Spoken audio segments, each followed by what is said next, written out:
Thanks for staying with us on political standpoints. You would agree that the dynamic of this particular election is different. 4 major political parties, 4 major presidential candidates, 2 from the north and 2 from the south, making every region a battleground. We're still with the election strategy, advisor on election strategy, I think he corrected that earlier, of the Delta State APC Governorship Campaign Council, Ifeduku.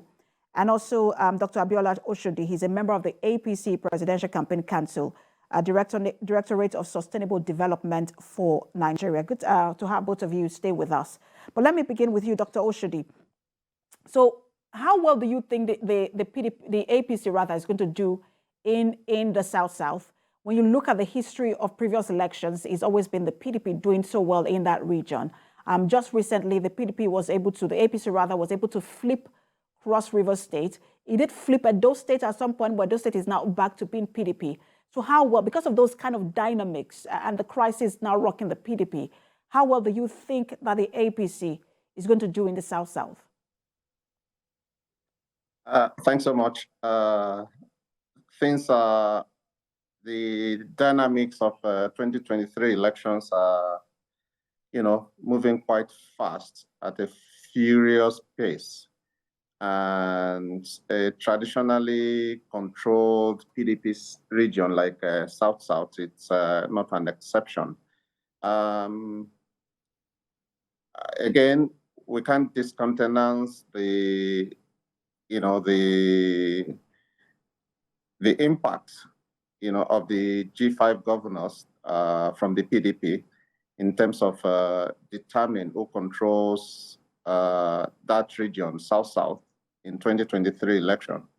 The impact of someone like Governor Wike, who is a very, very big factor, not just in the PDP, but in the outcome of the 2023 election. Because a lot of his people are also sharing his sentiments, not just fighting about himself, but fighting for the region that they've been cheated. So assuming that the PDP had, zoned the presidency to the South or Southeast, it would have been a totally different game. So in our candidate, Asiwaju, they see somebody that can truly liberate them, that can truly listen to them, that can truly address a lot of the challenges, that, the people from that region have been agitating and advocating for.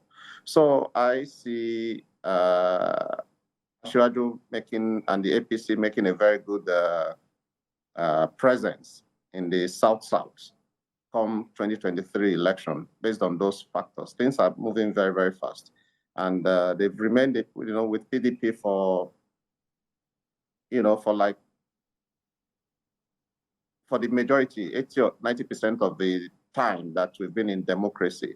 And it surprised me that even Governor Wike himself said that the 13% derivation fund that was due to that region was not paid in all the 16 years of PDP. And it's only the APC government in the last 8 years that has been able to not just make the payment, but also pay the backlog, through which a lot of developments are taking place in that part of the region. And these are the kind of things we want, to continue. And under the APC government of Asiwaju that will be taking over from President Muhammadu Buhari, I think these are the issues that, would largely determine, the South-South people coming out to support us, which is what I expect anyway. And the impact of the governors from that region will certainly be a huge factor in determining who they vote for. But Dr. Oshodi, I'm staying with you.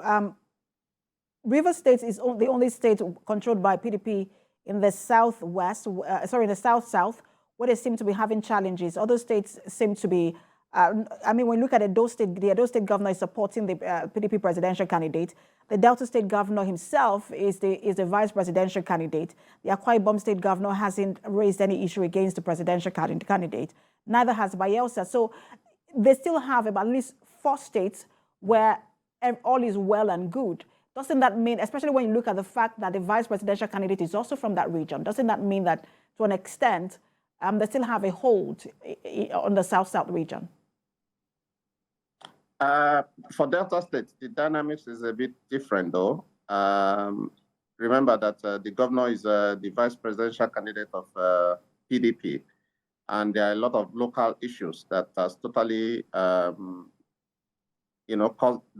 driven a wedge between him and the electorate. So I don't think, he has that influence to retain, to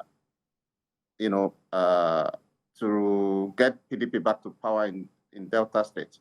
And the election machinery of, Senator Moagege and the political waves is creating lately, I think that cannot be discountenanced as well. So I think for Delta State, the political dynamics is certainly moving in that direction because, and for the other, states,